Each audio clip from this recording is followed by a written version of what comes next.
My name's Tom Wells. I know most of you, but not all of you. Exactly. I taught at Coney for 41 years and retired a couple of years ago. Yeah, 76 to 17.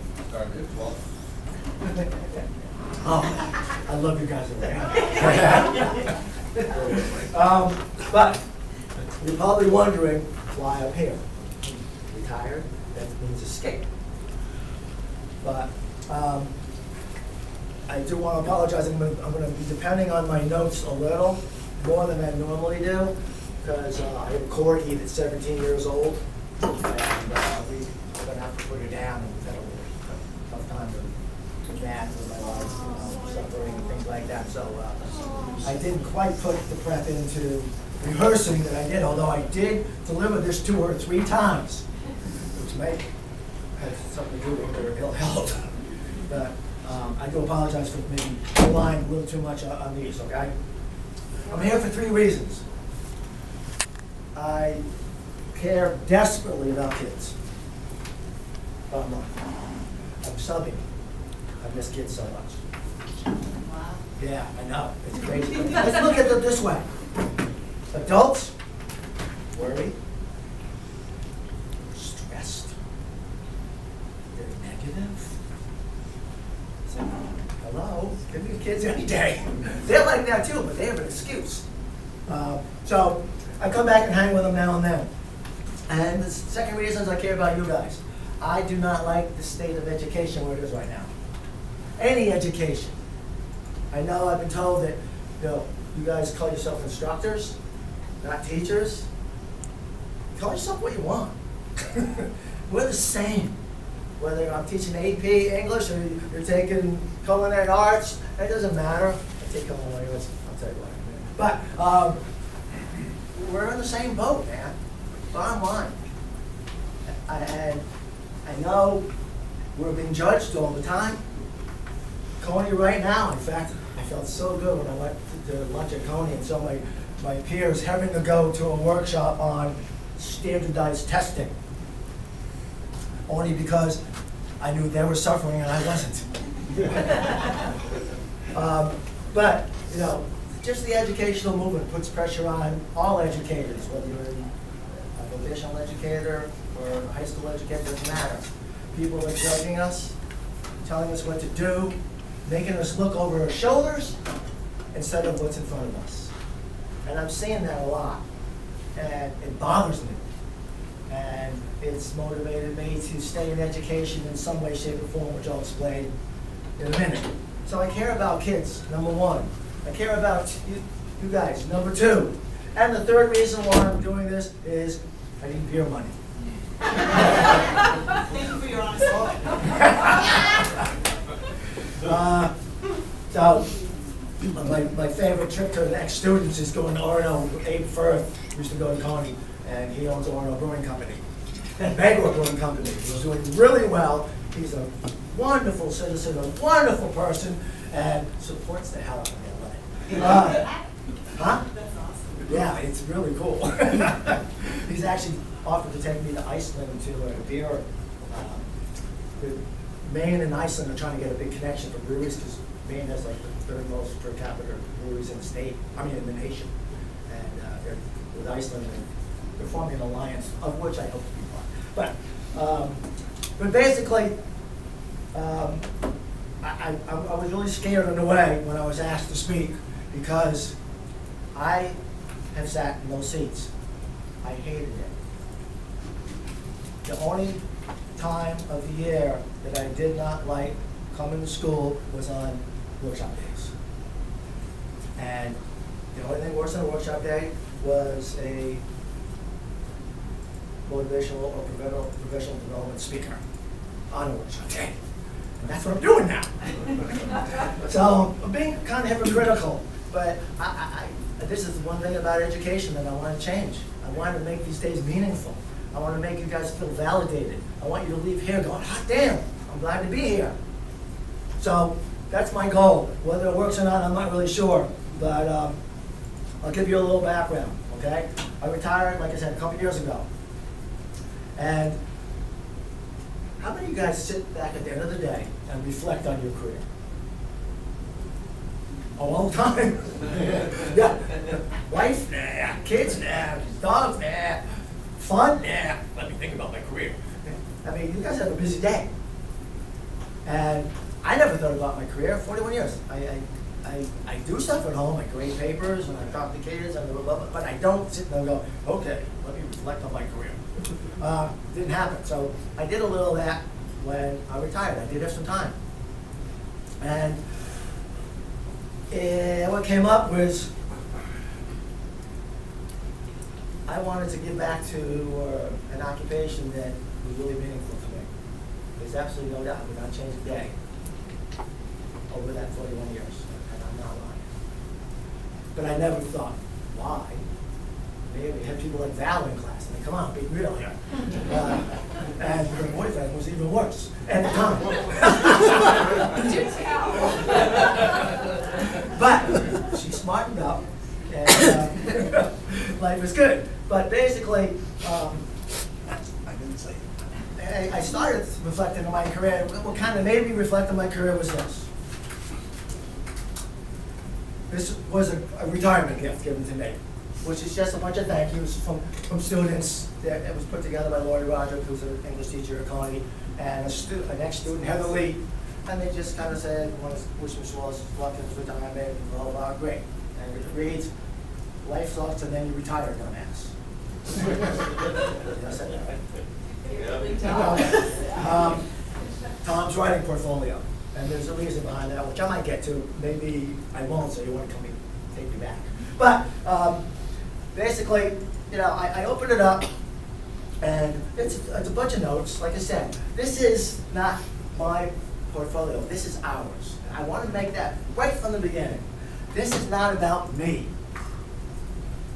This is about us. This is about you. If you had a friend like Lori Roderick and a motivated student like Heather Lee, you get the exact same thing. I want to make that blatantly clear. All right? But you don't get it yet. And the irony is you learn that you're doing a great job after you retire. Hello? So I open it up. I mean, this is the first line. Close your eyes and just listen. Okay? This is one of your students speaking. This portfolio is your window into our perspective. This book's purpose is to let you see yourself with our eyes. It's a humble attempt to give you the kind of recognition you've so generously given us time and time again. To bear witness to your accomplishments, the wisdom you shared, and the gestures of kindness you showed us. It's not only a collection of letters, it's a collection of our gratitude. Thanks for showing interest in your students and genuinely caring about our well-being. For having an open door policy and making time to just chat with us. Thank you for lifting our spirits, building our confidence, and believing in us. We want to thank you for enriching our lives. Is there anything about English in there? No, it's written in English. I did choose English because most of these are well written, but this is what's in here. This is the first letter from Heather. Only part of it. Some of them are like 8 pages long. They didn't have to write these. That wasn't an assignment. It wasn't like someone was over them telling them that they wanted to. And you'd get the same thing. That's why I wanted you to close your eyes and picture your own students. But you don't get the reinforcement because you're too busy. I know what it's like. I know you feel like you're making a difference, but I just want to prove that you are.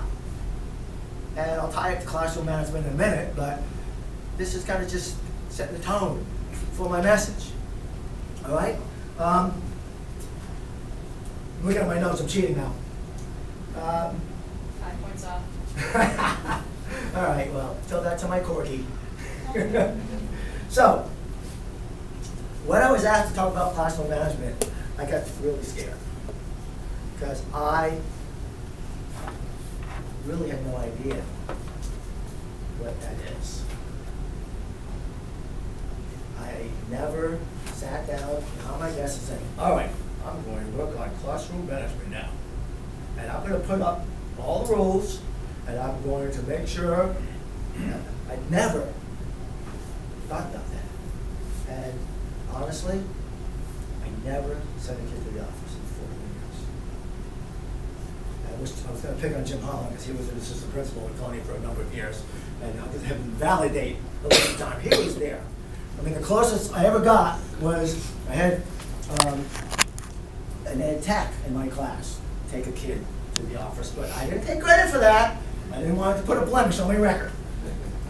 But never once did I send a kid to the office. And I thought, when I was asked to talk about classroom management, I said, what is that? Do I have to tell you what to put up on your wall? Do I have to tell you, no. I'm probably going to reinforce what you're doing, which is even better. Because there is a classroom management plan. And it's in this. I had to go in and look, because they didn't say, I like the way you manage your classroom. No, it's just that from their quotes, from their writing, I just deduced classroom management is about one thing and one thing only. And that's connecting with the kids. Bottom line. It's getting hard. Yeah, good question. Yeah, we actually, as CTE teachers, I know new teachers, we have to actually take a class on classroom management. That is yeah. Well, Yeah. I don't know what the class is like. Have I you started mean, yet? I mean, we do. Yeah, Good. we had homework and stuff like that, and they go over that. But Yeah. I was almost positive that academic teachers, Yeah. when they get their degrees, they don't have a classroom management class or anything pertaining to that, or do they? I'll be honest with you, I'm not sure. Not when I got my certification back in 1976. They did. Okay. Um, So maybe it's just and I something. think it depends on the college. I What? think it's embedded within some of the Yes. courses, the general education courses or the methods classes that Yeah. you take. Okay. Yeah. You know, it's Okay. all just. There was like. You can- I know UMF had a course, I don't know, probably a decade or more ago, that was focused just on that. Classroom Yeah. management. Yeah. And it's not, I don't think it's anything, even if you call it classroom management, it's not like a black and white thing. No, it's all about relationships. Yes, exactly. Yeah. And I thought we'd play a game, because games are fun, right? I'm going to create a scenario for you, and it's a real one. In fact, it's in my book. And I'm going to stop short of finishing it. And I'm going to want you to either turn to the person next to you, you can go by tables, I don't care, as long as it promotes dialogue. All right? Talk about how you finish the story. All right? And then I'll tell you how it ended. All right? So I'll give you like 5 minutes after I did it. Okay? So basically, I was teaching this class called Freshman English, right up in Route 2004. Good face. Now, it wasn't just freshman English. I can't say it any better, but dumbass freshman English. And we'll give you the history of the dumbass one we just talked about. But basically, it was a bunch of new freshmen who had really struggled in English as 8th graders. And had behavioral problems, and they wanted to kind of get them together. And the teacher knew that it was going to be challenging, but trying to make them kind of like turn them on and get them, make them feel good about themselves and like English. So I walked into the class, had 16 people, and what I always do with any class, AP down to freshman English, I just start learning about it, right? And asking questions and things like that, and eavesdropping is incredibly good. Like down the hall behind when they're talking, go, oh, really? You dating so-and-so? Good. And the next day, how's Lauren doing? How do you know? It's like, but I also, I'm lucky to be an English teacher. Their first writing assignment is to write an autobiography. And it didn't have to be, from birth to this, just some reflection on their lives. And that always was wonderful for me to kind of start creating this relationship. And I had this guy in class, Billy. He was the freshman, and he was a star basketball player as a freshman. And I knew he liked basketball, so I'm always talking basketball. Hey, I was at the South School last night. Cool. What'd you do for drills with Coach Baines and blah, blah, blah. And we're always talking basketball. So this was about November, so I was gone for like 3 months. I gave an assignment to write a book review, kind of, we read the book together, just give you thoughts kind of stuff.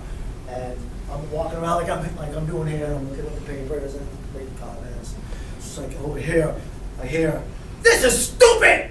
Literally that loud, that clear. And I look over, Billy.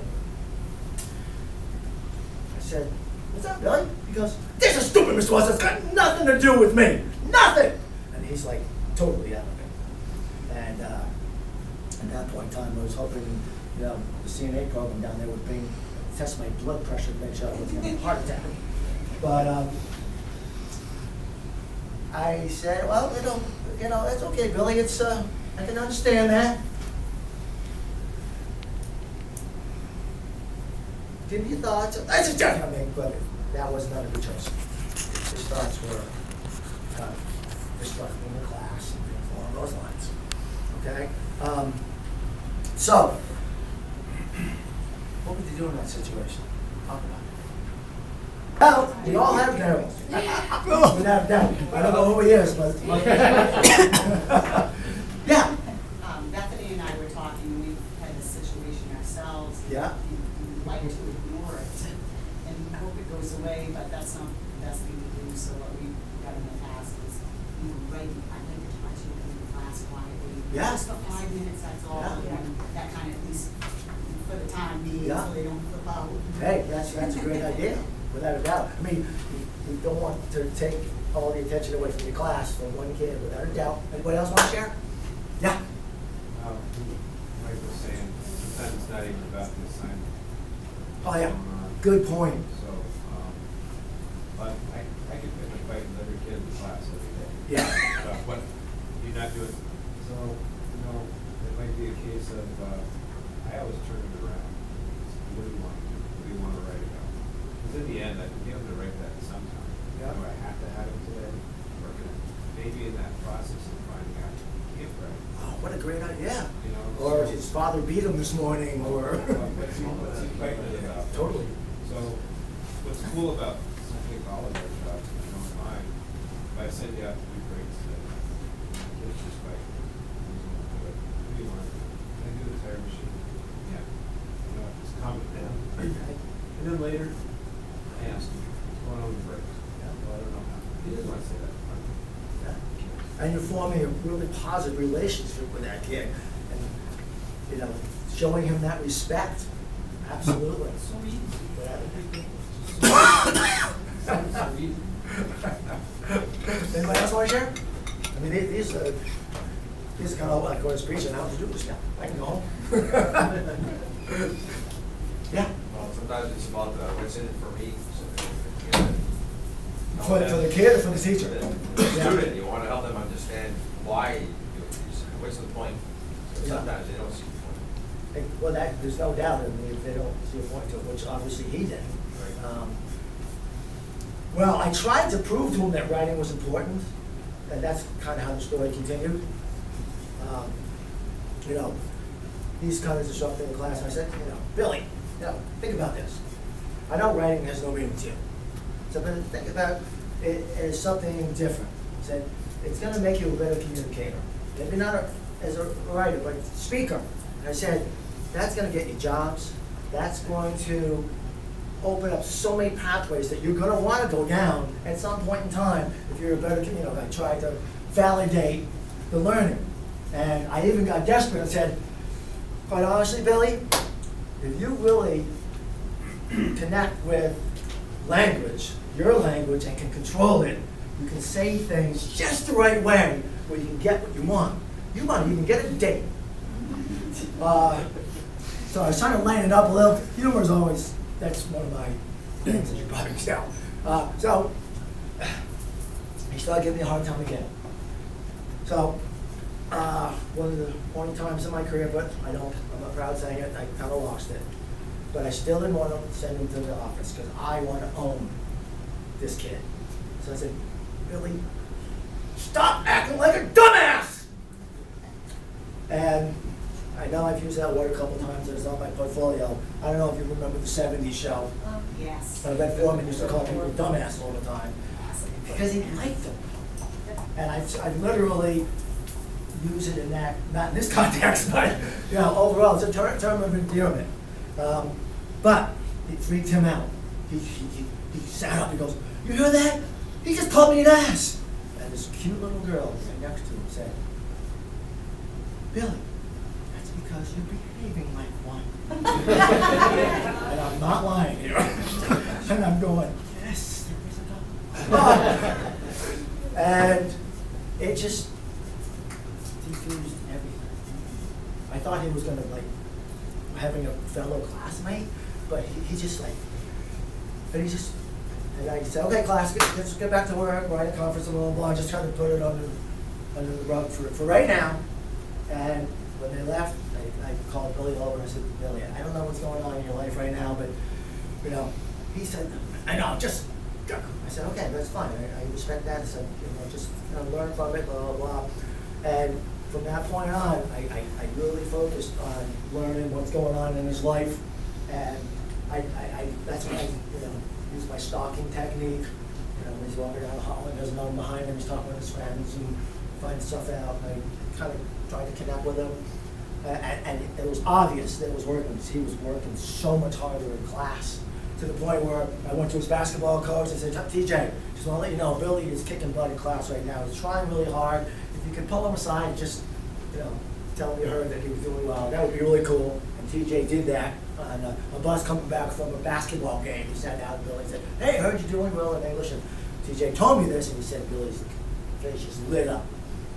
And a year later, after the end of the year, it was half a year actually, and I hadn't seen Billy through, I didn't have it anymore, obviously June. So the following January, he comes walking into my room, over here. That's why I never saw him, because they hang out over there. And he said, "Mr. Wells, I gotta talk to you." Sure, what's up, Billy? He goes, "Well, the basketball team's recognizing their favorite teachers at halftime at the basketball game, because can I choose you?" And yes. But I said, "I'll be honest, Billy, thank you very much." He laughed at me. Yes. But the moral is, I didn't have a rule on the board that said you can't scream out this. I didn't have, it was the connection, the relationship that brought him back. And it's hard sometimes. I know it is. Your clientele is no different than any high school. All right, I want to be honest with you. I used to think you guys had it easy. You got these kids signing up for your classes, traveling 20 miles, 40 miles round trip to be in your classroom so they can learn electrical technology. Or because they had this vision of becoming a nurse, or whatever. And that's not the reality. You're not getting the best clientele. You have it equally, anywhere. Unless you go to Cape Elizabeth, I'm not sure. We'll call it, you guys are going to have a workshop and something, we'll call it Vape Elizabeth. Because are you going to a vaping? Yeah. Okay. This was B.L. Lippard's idea at lunch, he said. Trying to think of an opening line to be funny. And I was talking about, I was going to use this as an opening line. And he said, "That's really stupid." And he said, "Why do you, he gave me the idea, so if you see him, give him credit for it.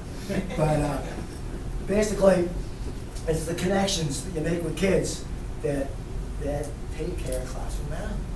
That is the bottom line. And I know it's a bear sometimes. And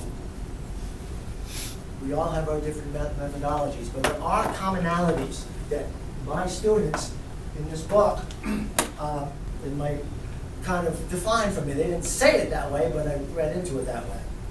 But it was this that did promote me to write this. This is coming out in a week. Right? It's called Dear Mr. Wells, His Students Speak.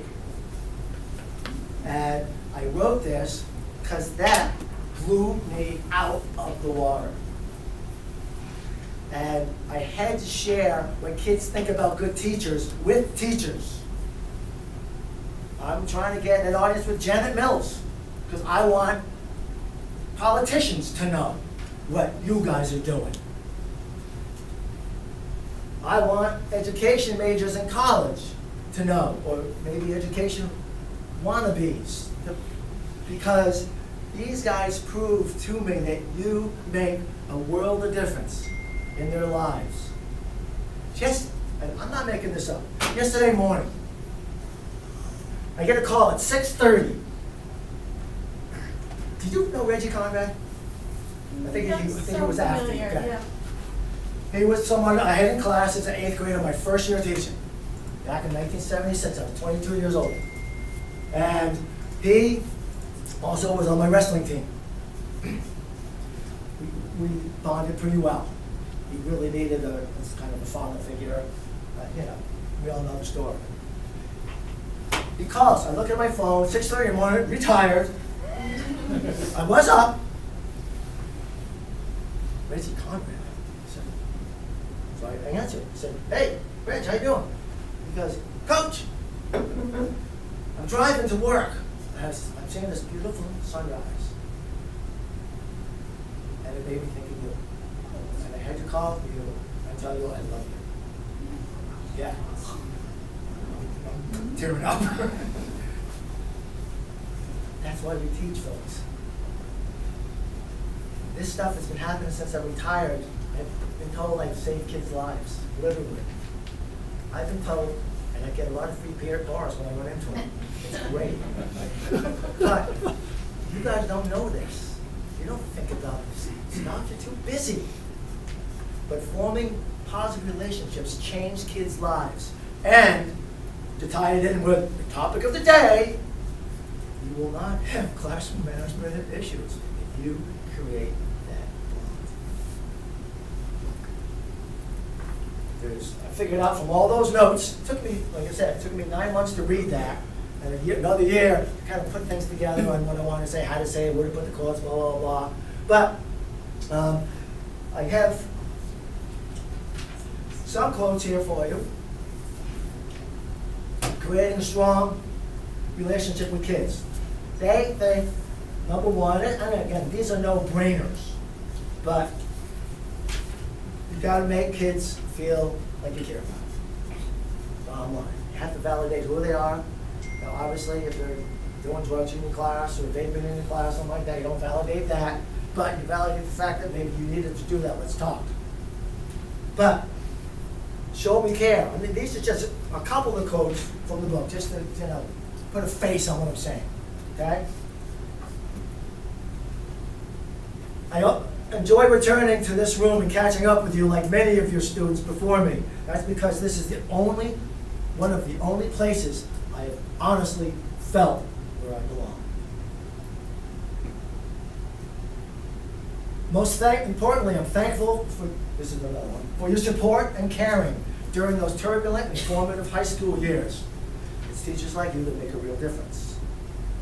And again, these are to you too. No, this is not Tom Wells' workshop. You treat students with respect and acknowledge them as young adults, which makes disappointing you terrifying. I love that one. It's a good way to be scary.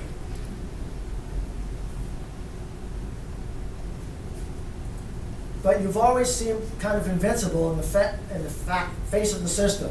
You could bend the rules because you were protected, partially because of your knowledge and experience, but more importantly, by the love you have for your students. And this interestingly, this was something written by a girl who was in that class, Billy's class, but she was a student instructor, and she would sit there and help me with the kids once I was done my lesson. This is her observation about that class. Your job was not to grade scholarly essays, that's for sure, but to have compassion and understanding for kids who truly needed it. And they needed you in the worst way. I saw them change. I saw them grow. I saw them start to believe in their abilities. And this was all because you were there. This is an 18-year-old kid noticing stuff like that. I mean, that's like, if they can notice it, it's probably going to be It's probably real. So, once they feel validated, once they know you care about them, what do you think the next item is in your textbook? We've got a connection, man. You know I respect you. You know I'll do anything for you. What's the next thing I should do?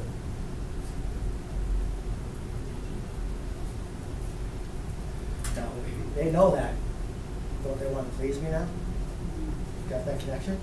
So what am I going to do?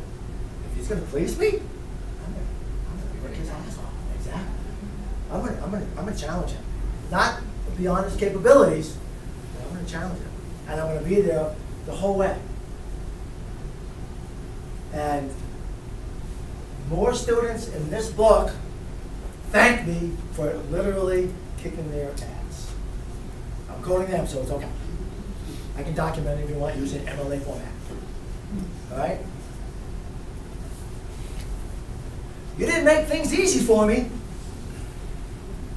You challenged me. But most of all, you taught me the value of challenging myself, even though it may be painful.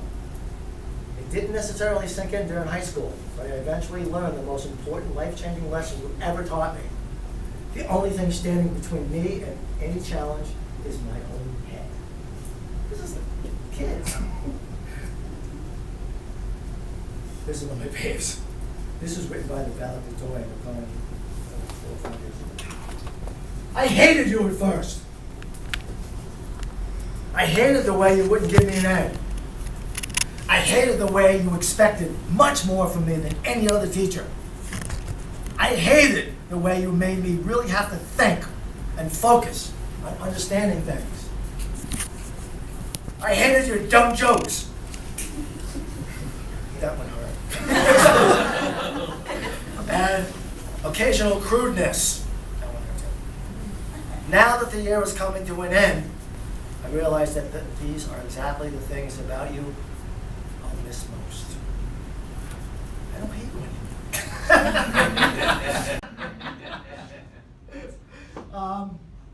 And last again, for work, the way you conducted your class was for the benefit of each individual student. You pushed me hard. You knew what I was capable of, even when I didn't. Oh, that's awesome. Yeah. And before I just kind of said, I don't want to scare this person away from English, from this, from that. That's why getting to know them is so important, because getting to know them and validating them makes them feel so damn good. They do not want to disappoint you. They don't. And that's when you challenge them and they actually do the work because they don't want to disappoint you. And you guys know, once you work your butt off, how's it feel? Good.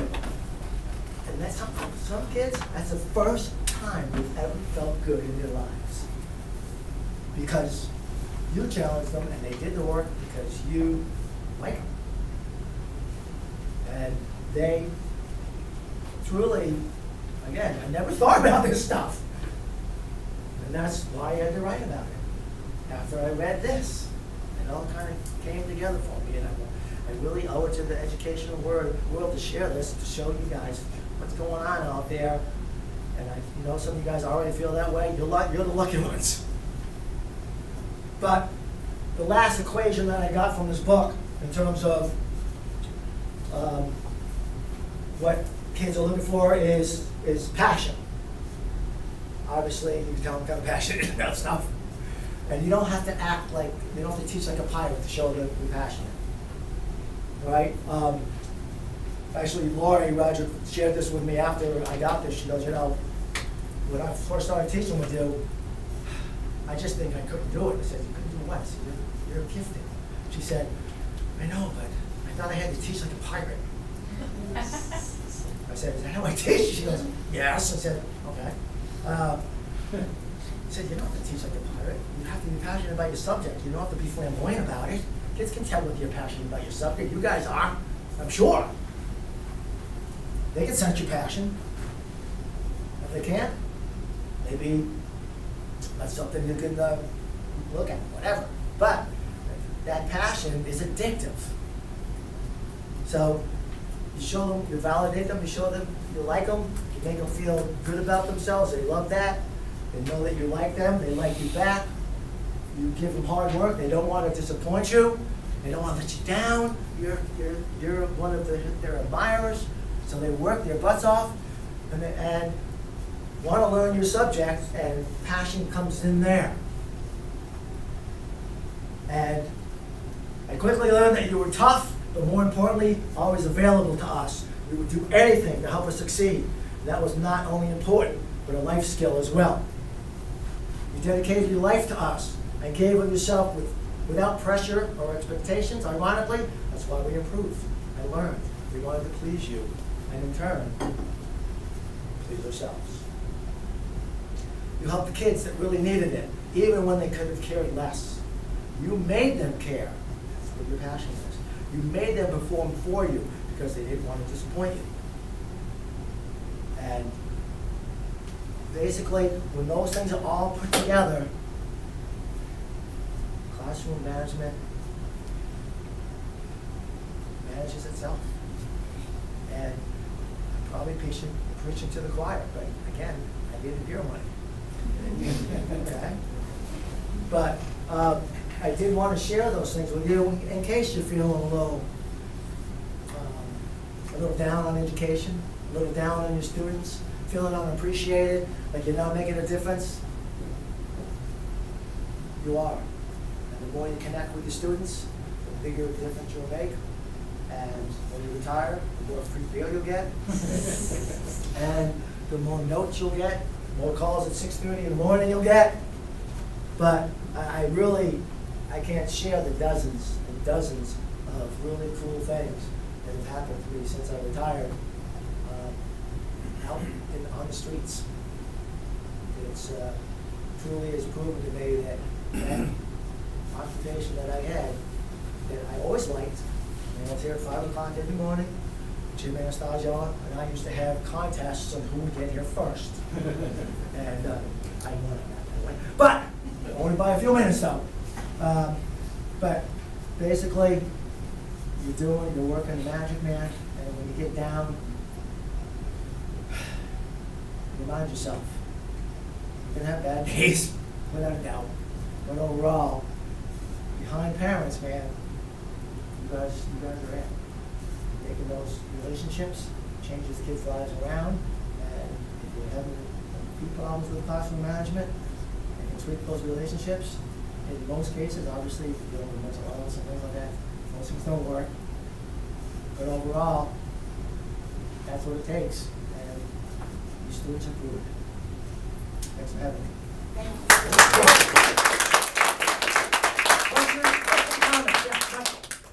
Did you strive to reach every student in your class? Yes. And at what point would you say, I'm not making the connection? I don't know if I can answer that, because I don't know if I got to that point. So you've always, I've never even asked for an ed tech to come in or send them down for testing or psychological assessment or anything. And I maybe did, but I certainly don't remember. But I'm sure there are points, I mean, let's face it, folks, let's be real here. I'm not God. And there are mentally ill and kids out there who are facing, especially today. I mean, can you guys imagine growing up today? If I had a cell phone, I would have been in jail. I'd still be there. No, really. I mean, the cell phone effect is crazy. The instant gratification is nuts. The pressure of fitting in with the social media. I mean, my biggest problem with my book is, I've been told like you're promoting on social media, but I don't know how to do that crap. In fact, I just hired a Coney student, Sam Hopkins, to be my social media director. That's how desperate I was. Sam Hopkins, okay? But he's one of the kids I really connected with. I've got a good Sam Hopkins story for you. Actually, I'm going to end on this story because it's really funny. Sam just hiked the Appalachian Trail. Not just the Appalachian Trail, but from Key West. Yes. I think it was like 4,000 miles, 3,800 or something like that. He started just a little over a year ago, this last January, and ended in August. And I followed him a little and post stuff and everything else. But I was so proud of him. And we were pretty tight. He's got a couple of quotes in remember. But I said, I feel like a proud dad. I'm going to go, and when he finishes at the top of Mount Katahdin, I'm going to surprise him and be up there. So I drove up to Roaring Brook Campground, which is the base where the trails come down from Mount Katahdin. And there was like 20 people there waiting for him. Interestingly, his dad was there, and I had his dad in 1976 on the football team. So we were reminiscing and stuff, and I told him what my plan was. He said, well, Tom, it's a good idea. He said, but Sam had 7 friends meet him at the Haskell Brook Hut, which is on the backside of Katahdin, for the last night, and they're hiking up with him. So they're over here hiking up, and I'm over here at Roaring Brook with his dad.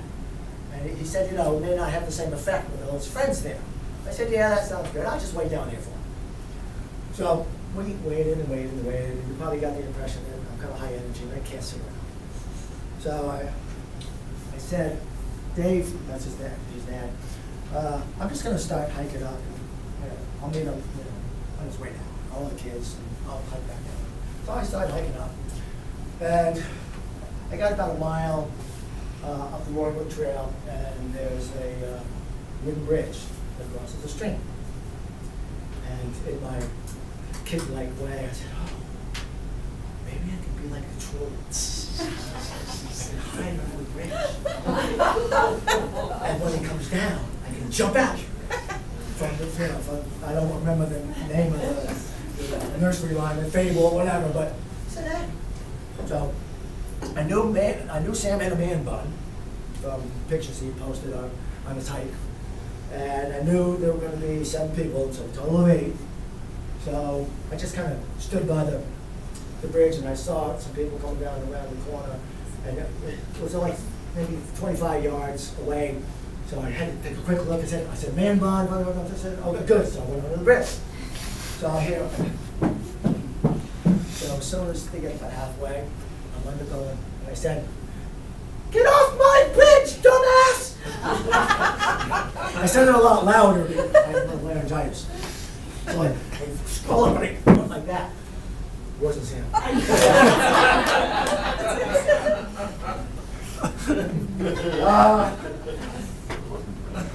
However, I explained to them, and they thought it was really cool. They were going, oh, man, that's awesome. I wish we had a teacher like you. Everything was cool.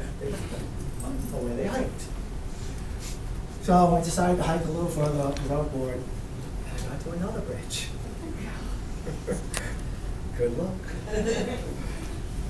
And I said, well, I learned the last time. I'm going to make sure it's Sam this time.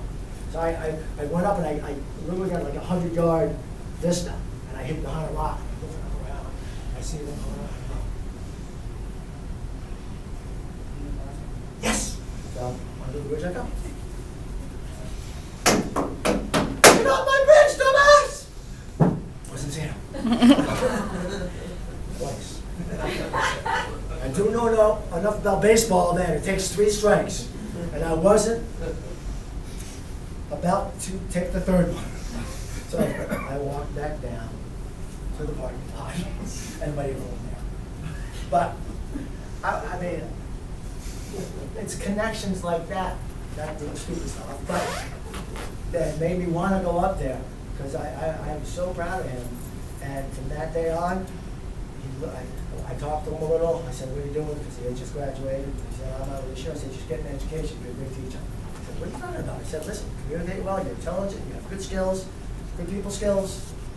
I said, geez, I thought of that. He's teaching right now. Well, he's in tech in Cumberland. And I'm trying to get him here because he's gone back to school to get his degree in education. But he loves it. He really loves it. And I'm so proud of him. He's got some horrific stories. Because he's an ed tech in a special ed department. And he has this student who chokes people out. Yeah, I just had dinner with Sam a little less than a week ago. And he was telling me these horrific stories. I said, down in hoity-toity Cumberland, actually Freeport it was, not Cumberland, Freeport. He said, yeah, it's not as hoity-toity as you think. But you see, that's why I love this school system. That book touts the Augusta school system to a T, because we teach kids, we don't teach subjects. We teach people. And I've looked, I know it sounds sick. First place I look in the newspaper, when I read the newspaper every day, police log. Because I don't want to see any of my ex-students there, and I have never seen one. Now, I'm not saying it doesn't happen, that's stupid. But kids that leave have gotten an education in life that I will stake my body and soul on. And that is so much better than worrying too much about the SAT scores I'm learning about in Tony right now, or going to Cape Elizabeth, sorry. But I think that's one thing that you guys do well. You're role models. Kids look up to you. They develop the skills of hard work and compassion and integrity and learn their trades. And you have a classroom management problem at all, try and find out what it is, try and address it by forming that relationship. And if it doesn't work, it's not going to work 100% of the time. Like Mike said, there's people out there that it won't. But I think you'd be really surprised, because I never thought about it. And I'm darn proud of never having sent a kid to the office. I am. That's better than getting the perfect score on the SATs, if you ask me.